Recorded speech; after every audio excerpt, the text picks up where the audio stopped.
Your nose starts to itch. You feel that familiar, unstoppable tingling. And for you, that's the most terrifying feeling in the world. What if that tiny, involuntary reflex, that simple expulsion of air and particles, carried the same power as a tactical nuclear weapon?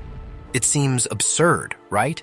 But if we follow the science, we'd find ourselves in a world that is quieter, scarier, and more fundamentally broken than you can possibly imagine. First, let's get the physics out of the way. The average sneeze expels air at about 100 miles per hour. But in our new reality, that kinetic energy is just the wrapping paper. The real gift inside is a microscopic, instantaneous fission reaction. Let's peg its explosive yield at around 0.01 kilotons.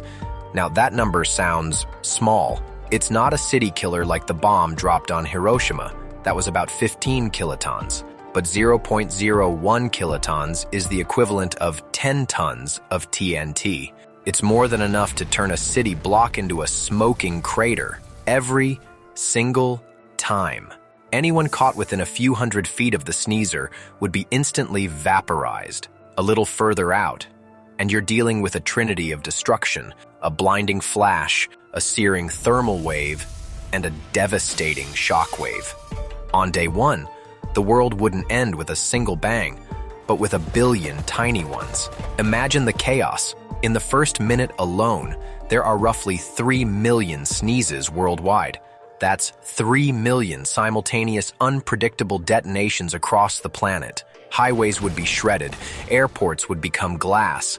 The global power grid would shatter, not from one massive EMP, but from a million points of physical failure. Let's meet Kalen. He's an architect, working on the 40th floor of a skyscraper when the change happens. He feels that tickle in his nose, a simple reaction to some dust in the ventilation. In the old world, he'd just turn his head and let it rip. But now, a cold, primal panic floods his system. He pinches his nose, holds his breath, tears streaming from his eyes, fighting his own body with every ounce of his will. He manages to suppress it, but through the window, he sees it. A flash from a nearby building, then another from the street below. The city begins to flicker like a dying light bulb. Each flicker a life, a building, a story, erased. So would humanity just be wiped out in a global firestorm of our own biological functions? You might think so, but our survival instinct is a powerful thing. The first priority would be silence and suppression. The new global mantra wouldn't be wash your hands. It would be, for God's sake, don't sneeze. Society would retreat. We'd move underground into deep, reinforced bunkers, sealed from the outside world. Air filtration would become the single most important technology on Earth, not just for oxygen, but for removing every conceivable particle. Dust, pollen, dander, anything that could trigger the end of your entire community.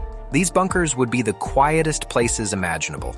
Life would be lived at a whisper. Sudden movements would be discouraged. The pepper shaker would become a more feared weapon than a handgun. A new social order would form. Bless you would no longer be a quaint tradition. It would be a terrified gasp, a prelude to sirens and containment protocols. Specialized teams, let's call them suppressors, clad in airtight gear, would be the new first responders. Their job? To sedate anyone showing the slightest sign of an impending sneeze, a twitch of the nose, a watering of the eyes. Allergy season would be reclassified from a minor inconvenience to an annual civilization-level threat. Entire bunkers would go on complete lockdown for months, everyone medicated into a drowsy, sneeze-free state. But what about the world Kalen and the others left behind on the surface? It would become an alien planet.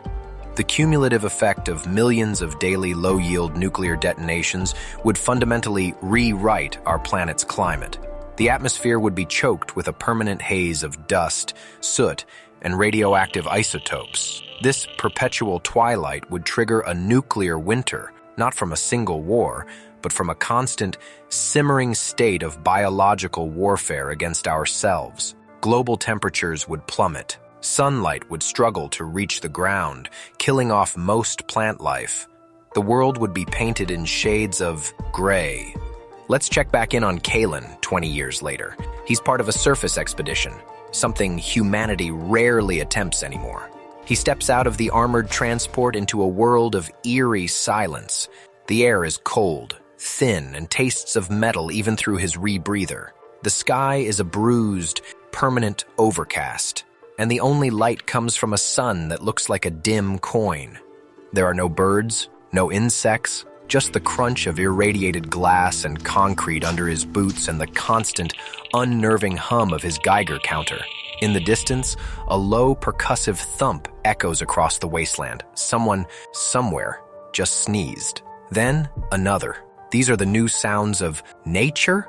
The planet's heartbeat has become a rhythm of explosions. He sees strange, twisted fungi that have adapted to feed on radiation, glowing with a faint, sickly bioluminescence. This is the new ecosystem, one forged in the furnace of a billion sneezes. Humanity would survive, but we would no longer be masters of our own planet. We'd be prisoners of our own biology, living in sterile, silent tombs beneath a world we ourselves have poisoned. Every new birth would be a terrifying gamble. A baby's first cry would be a welcome sound, but their first sneeze could be a death sentence for the entire nursery.